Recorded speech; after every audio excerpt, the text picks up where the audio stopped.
Harvey's POV. Bakit ka umalis? I questioned myself. Huli na ang lahat. Nakaalis na ang eroplano ni Anya.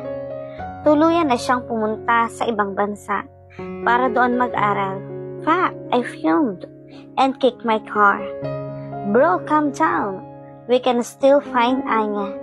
Your dad has a lot of connections, right? Nico said and stopped me from what I'm doing. No. Nandito sana sa tabi ko si Anya kung hindi lang kami nahuli. Hindi mo mahahanap ang taong ayaw magpahanap. Kai sighed because of that make me more angry. The fuck is saying? Lumapit ako kay Kai at hinawakan ng kwalyo nito. I will find Anya. I can find her. I shouted and found my own fist with Kai's face. Stop, Harvey! If you act like that, you're just wasting your time. Pag-awat sa akin ni Lucien. Good luck! The last words Kai said and left. Napahawak ako sa ulo ko. I packed up. What do you think you're doing, Harvey? My mom scolded me. Huminga ako ng malalim. Kakagising ko lang. It's been a week since Anya left me, and I feel like I'm living in hell. Hindi ka na lumalabas ng kwarto mo. Manang Lourdes said, you didn't even eat. Sisirain mo na ba ang buhay mo? My mom scolded again while picking up the bottles of alcohol. Matagal na. Matagal nang sira ang buhay ko. Tell me the truth, ma'am. Do you know anything about this? I asked. That time, my eyes were already filled with my own tears. Fix yourself, Harvey. She didn't answer my question. She knew it. Mom, why did you do this to me? I yelled. I saw Mom stop and slow turning her head. Anya, gusto niyang maabot ang mga pangarap niya. My mom whispered. I looked down. Hindi ba ako kasama sa mga pangarap niya? Hindi ba niya kayang abutin iyon habang kasama niya ako? Why did she choose to let me? What about our son? Anya needs to fulfill her dreams. Don't you get it, Marie Christ? Nababaliw na yata si Harvey. He doesn't even eat. Mamamatay na ang anak mo. Pwede ba nating pag-aralin si Anya, di ba? Iyon ang usapan namin ni Adelina. Shut. Stop it, hon. If Harvey really loved Anya, he will wait. He will get over it. It's just 4 years. Ang hirap kasi sa'yo, kinukonsente mo ang anak mo. Ang hirap sa'yo, Marie Chris, na babaliw na ang anak mo, pero iniintindi mo pa rin ang usapan mo ng kaibigan mo. And for what? Even if you like it or not, I will find Anya for Harvey. Naging matino na ang anak natin.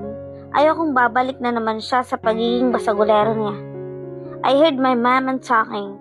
I tried to open my eyes but I couldn't. I'm too drunk or it's just a dream. It's been 2 years and I'm still packed up. I'm just pretending so that my mom will not worry about me. Hanggang ngayon naman iniisip ko pa rin kung nasaan na si Anya. Kung bakit niya ako iniwan at kung kailan siya babalik.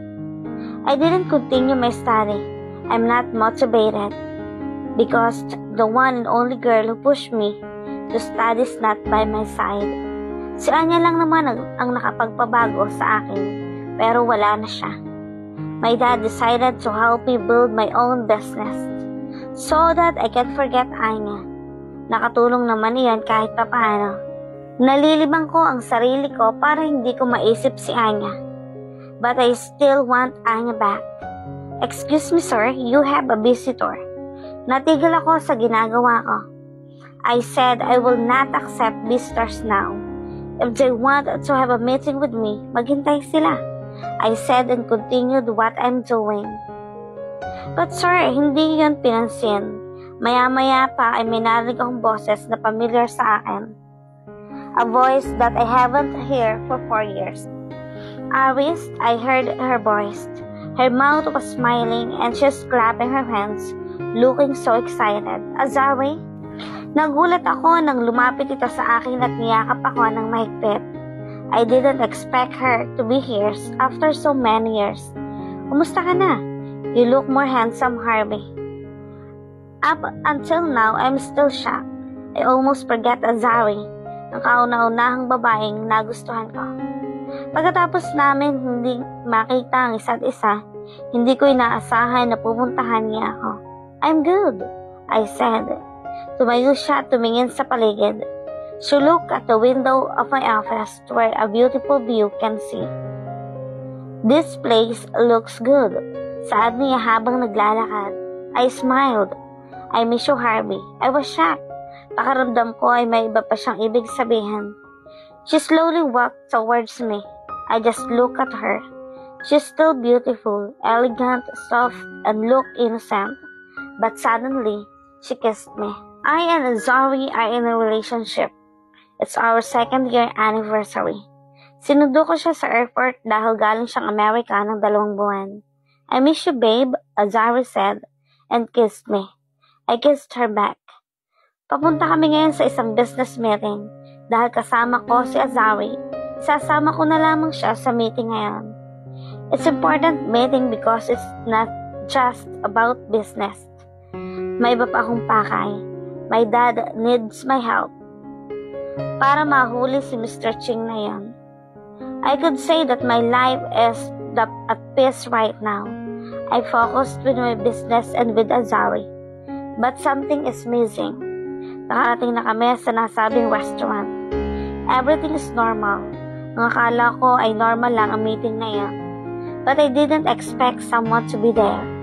Anya. Nagulat ako nang siya ang una kong mapansin. Ito pala siya ngayon, nagbago na. Businesswoman, elegant, and she looks cold-hearted now. Para bang hindi siya nagulat nang makita ko. Walang bakas na konsensya man lang sa mukha niya. When she looked at me, it feels like I'm a stranger to her. Buong durasyon ng meeting ay tingin ako ng tingin sa kanya. Is this the real Anya? Nagpaalam siya na pupunta ng banyo. This is my chance to confront her. After so many years, ngayon ko lang nalaman ang dahilan niya. Sinundan ko siya at saktong kalalabas lang niya. I look at her angrily, but she just looked at me like nothing happened. Magbabanyo ka? Ikaw na ang gumamit. Walang tao. She innocently asked me. After that, she walked but I stopped her and hold her hand. You won't even apologize, I grunted. She looked at me and she removed my hand. I'm sorry because I left. I have to study abroad. Ang natatanging sabi niya. After 5 years, she left me and then she will say sorry like it's just a small thing. Just like that, you left me? She cut my words. It's looked like she's irritated with what I'm going to say. Is it a big deal? Nagtaka ako sa sinabi niya. You look good. It doesn't seem it's a big deal. Maayos ka naman. May nobya ka na. She seriously said. Nagulat ako sa sinabi niya iyon. How can she do this to me? How can she be so insensitive?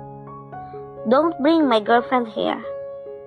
The thing is, why did you leave me?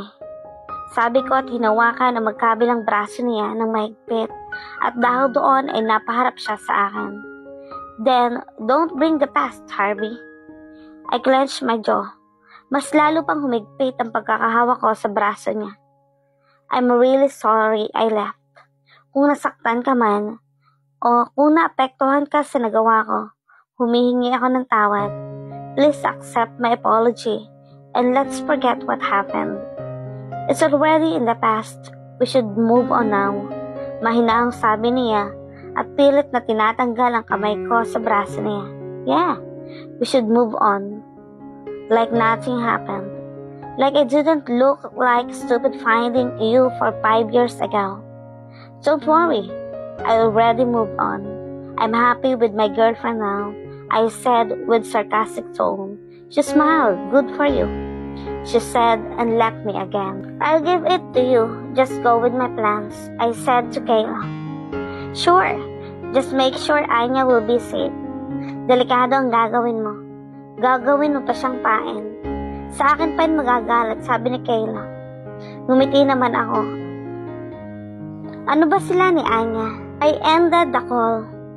Ininom ko ang natitirang alak. Why is she acting like that? Does she even feel hurt she left me? It looks like everything is fine with her. She looks good without me. Bakit ba ako nag-iisip ng ganito? I know I already move on. I have Azari with me now. I need her. She's the one who left me. Harvey, Azari is here, my mom said. Agad naman akong lumabas ng kwarto ko at bumaba. Harvey, I baked cookies for you, Azari said.